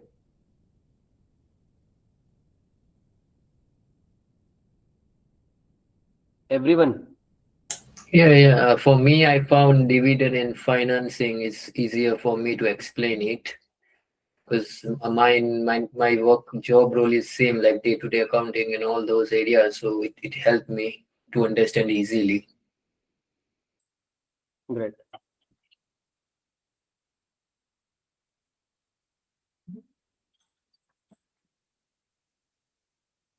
All right. Then another point, one last point we can discuss here is about sometimes what happen, we don't have investment opportunity, or maybe you want to get rid of the cash we are holding, 3.7 billion, right? So what we can do, we can use that money to pay as one-off dividend, pay them a big amount of money just for one time. Or second is we can buy back the shares, share repurchase. So that can also be a strategy. So utilize that money which is not being used. But I don't think that is going to happen with us. Quality is low. Now moving on to the risk. So chapter 8, 9 and 10 is talking about the risk. So technically, when we talk about risk, most of this risk are speculative. What is speculative? It can be in our favor also. It can be against us, right? So here they have divided into two major risk, financial risk, that is interest rate risk and the currency risk. They've given other examples also, but we have seen that in P3 particularly. For example, here super taxes imposed on foreign firms.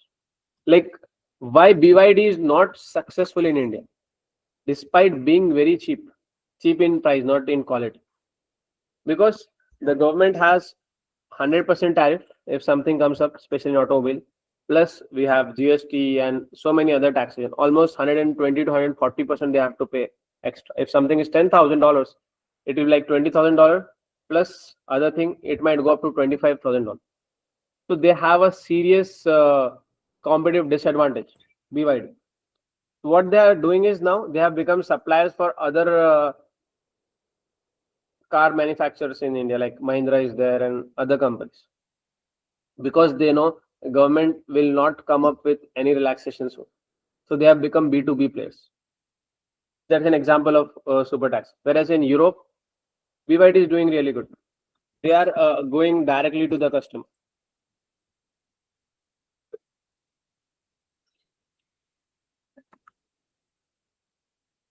In some rare cases, it can be like expropriating asset whereby the host country government seizes foreign property.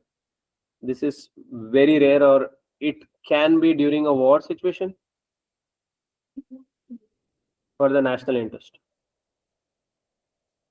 So remember, if we are into a new country and some conflict happened, we have to be neutral. Maybe let's say there is a conflict happening with country A and B, and we are doing business in both.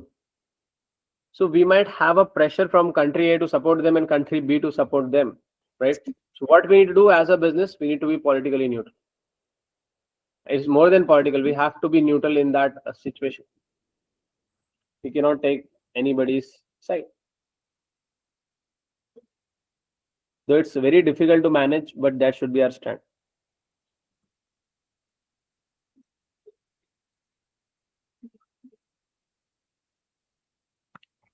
Political risk is an important question. I've discussed it before also.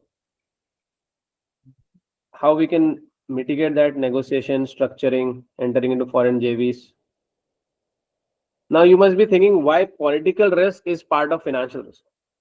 Technically, whatever happen in currency or interest rates also, directly, indirectly, government is influencing that.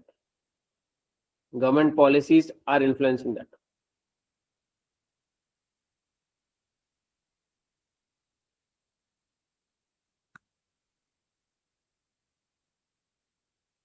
Now coming to the interest rate risk, we can have two options: fixed and floating rate. Let's say we have taken loan 8% flat, or we have taken a floating. Floating can be a base rate, let's say LIBOR rate. Let's say if it is 5% plus 2.5, so it's 5 plus 2.5, it becomes 7.5. Or maybe the market rate has changed to 4, then 5 plus 4, it will be 9. So we don't know from the pre-scene what we are using, but on normal situation, companies use mix of both, fixed and floating. Because we are not looking to gain from here, it's like a risk management. If we lose from one, we are managing in other. Refinancing risk can also be there. What is refinancing risk? Last year we have raised 1.5 billion. Now we want to go and raise again, maybe from the same financial institution. So they might be unwilling to lend, or they are unwilling to lend at the same rate. Misbah, I have just one point to cover. Yeah. So you said the interest rate is actually we have been using. Your voice is breaking, Shiva. Hello, can you repeat? So actually we are talking about interest rate is not revealed and how it is being carried, but actually we are getting 8% of our loan, right? 8% interest we are paying for the loan. Yeah. Calculate. So I didn't understand what you're saying.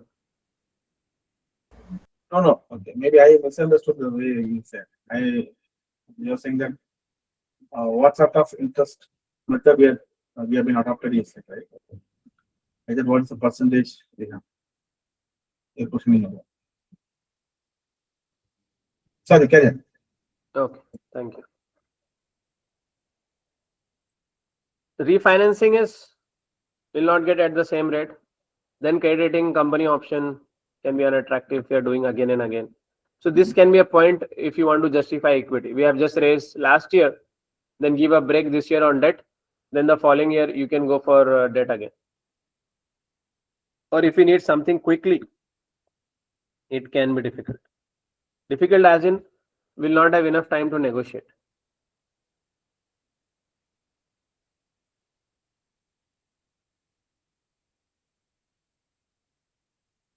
Whereas currency risk is about when we have our receivables and payable in different countries, which we have. So maybe one question can come from here. If I have to select top 10 out of 50, this is one of the questions. It may be interest or currency, mostly currency, I would say. Because interest rate risk is comparatively easier to manage. They can test more of your technical knowledge in currency risk.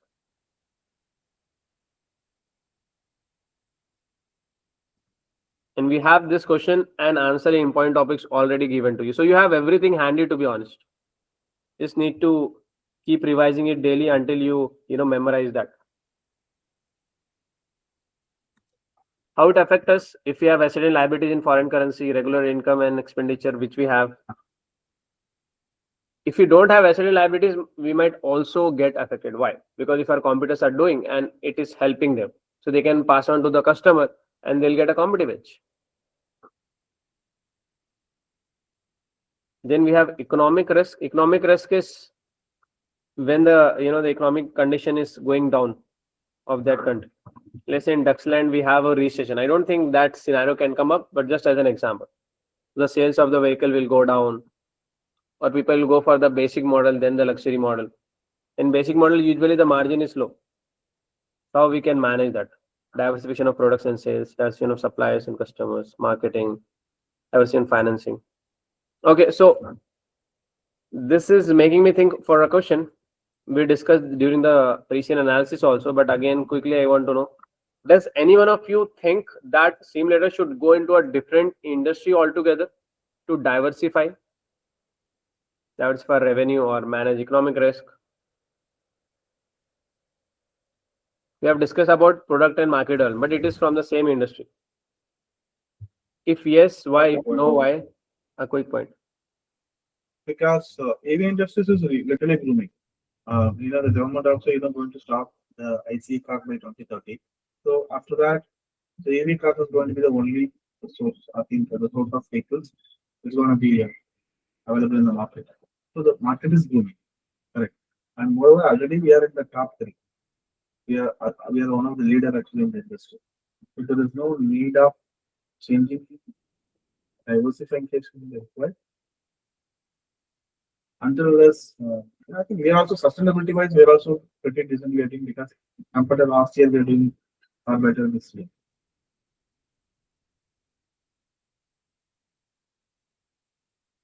Okay. Anybody who thinks we should do that?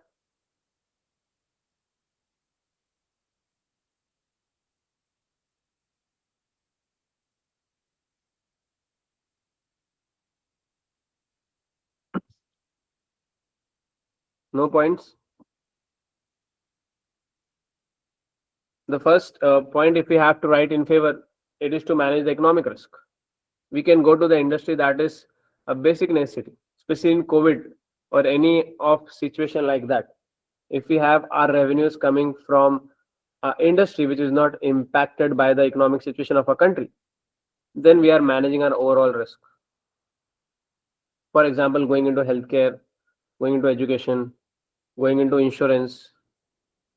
Maybe it's not our core business, but to diversify revenue, to keep the cash flow running.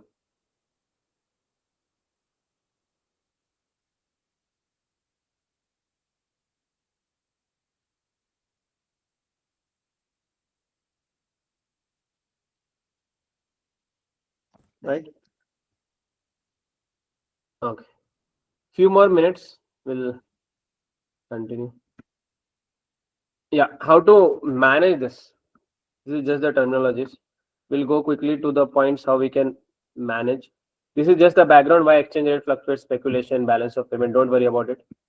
We have some theories we can focus, but again, it's practical, really not 100%. It gives an starting point. Yeah. What is hedging? So don't just say hedging as an answer. You can give it precise. Hedging by definition means managing financial risk. That's it. So if you're giving the just hedging, it's not a good answer. You can go specially what type of hedging we can do. So we can divide into internal and external. Internal hedging is what CIMA is doing, invoice in home currency, whichever part of the world you pay in pounds or you pay in $. But I think that's not possible in our case because we have sales in different countries. And as we discussed, when we are B2C, business to consumer, or D2C, we call it direct to consumer, that time we need to give them flexibility, isn't it? This point you can use an option. Leading and lagging, when the conversion is in our favor, that time we'll ask for money or we'll pay them, or we can delay that. We can match our asset and liabilities. We discussed this point already in detail. We can do netting. Instead of doing so much of transaction, we can do a small transaction so that we can save on transaction cost. We can do pooling a system of managing cash. Instead of having we'll have so much of bank account, but towards the end we'll make it to a central account. So your transaction cost also reduces, plus we can work on the priorities to, let's say, avoid some interest or delay in payment. We can do counter trade, that is like a barter system. If they provide us some service, we'll provide them back certain services. But again, you don't have to mention all of this. Maybe 2-3 of them if they particularly ask. External hedging, same netting, but with a outsider, with a professional business, professional company we can talk about.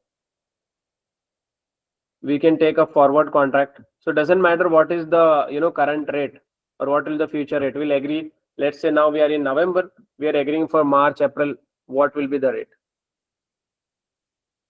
Maybe same or slightly extra, slightly lower. So the risk is avoided.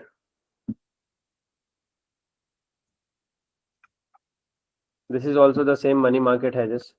These are market for wholesale lending and borrowing or trading short-term finance, but usually useful for short term. So what you need to know is what does that mean, and maybe a characteristics of that in 1 or 2 lines. That's it. This is the process, how it is done. You don't need to worry about in the case study. They won't ask. This calculation is not part of that. Currency features is another option. This is also a contract. We are fixing for the future. But remember, the biggest disadvantage of external hedging is it doesn't come free. We have to pay for it. It's costly. And internal we are doing in-house, so we don't have additional costs. Maybe we need some resources, but we don't need to pay someone fix. But looking at our business, I believe we need to go for external hedging also. Then currency options. Okay, so what is the difference here? This is an option. Option means not an obligation. So we have an upside here. We'll use it if it is in our favor. If we have to pay extra, we'll use this. But if we are receiving extra money, we'll not use this option. So we have an upside. But the problem is to get that upside, we have to pay premium. So it is more expensive than other external hedging methods. Advantage is offer a perfect hedge because you have an upside potential. Calculation, you don't need to worry. Then the last one is swap. A cross-currency swap allows a company to swap a currency it currently holds for a different currency for a fixed period. So we can use this with the help of banks or the financial institution. If you are not comfortable to raise money in new currency, so we can do it in Dutchland dollar, then we can swap it in the other currency if you need in E dollar or B dollar, whatever it is. Use it, then again we can swap. Okay. So that's it from the currency. Maybe tomorrow, if you guys want, we can quickly have a look at interest and the valuation. Maybe in another 15-20 minutes. Then if you have doubts also, you can. Anything you want to ask now? Honestly, no need to go in any detail for now. Yes. Yes, Shiva. Actually, just, I told you today that you shared on 5 important topics can be tested in the Cewmlator. Now, in that, there is no currency related. How often you are taking care? There's no currency risk related. Since we have been operating in 6 different countries. Right. So what is the question? I'm asking. So actually, you recommended you be given a fair idea about. So this time, 5 topics can be tested like environmental issues, cyber attack, hunting option, acquisition, political risk. Can be the currency risk also can be there. Currency risk was not there in 5, but it is there in that 50 I have given. And why it is not in 5? I'm just looking for here. I think they have mentioned we have a treasury department. So if we have a treasury department, they take care of all of this. Therefore, it is not the top 5 issue. We are already taking care of it. I was just looking for the same point. You're getting the point? I got if it. we have a treasury department, it would have been the top 5 which they can test. And it's just my understanding. But don't stick to that 5. Do all. That's understood. Yeah. I'm just looking. They would have. They have mentioned somewhere. So if you have a treasury department, then we are taking care of that. Here, if you see, Cewmlator's treasury department is well resourced. This is the reason why it is not in the top 5.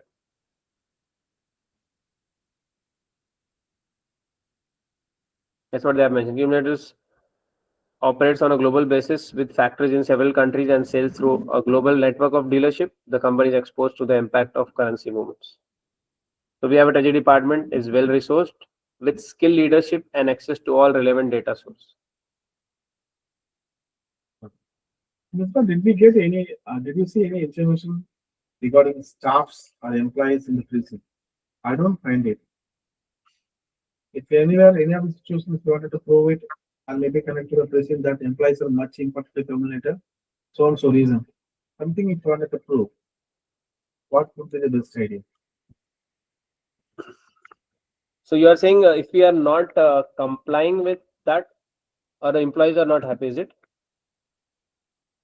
No, my question is, for example, if you wanted to prove somewhere that employees are biggest assets for us, so for that, we don't find any single word in prison regarding staffs or employees. So we have this point like constantly innovating. Innovation comes with the research and development, and that is possible with our employees. The first point, our value.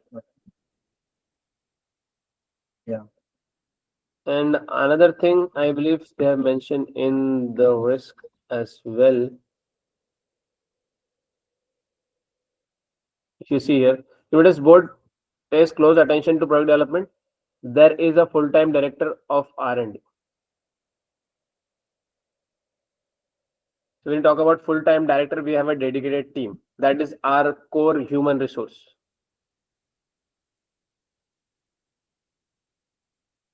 Okay. Yeah.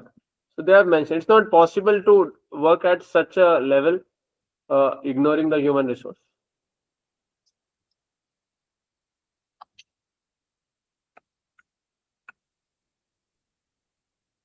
And we have remuneration committee, we have a nomination committee. That is for our human resource only, isn't it? Yeah, that's for directors, right? Yeah. So we have entities, and they are there for our employees to make it more attractive to retain them. Okay. If you're saying that nothing extraordinary is there in the pre-scene about employees, yes, maybe we can say. Yeah, But just we about the are ignoring them. skill the staff, depends on staff's knowledge, something like that. One Yeah, word any that will something. specific is not there, yes. But we do have some points as well. Indirectly thinking. Yes.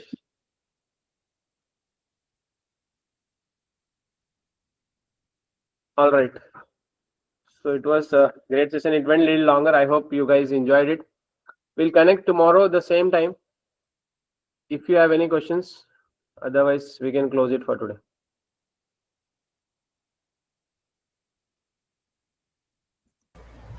Thank you. Thank you, Mr. Welcome. Bye.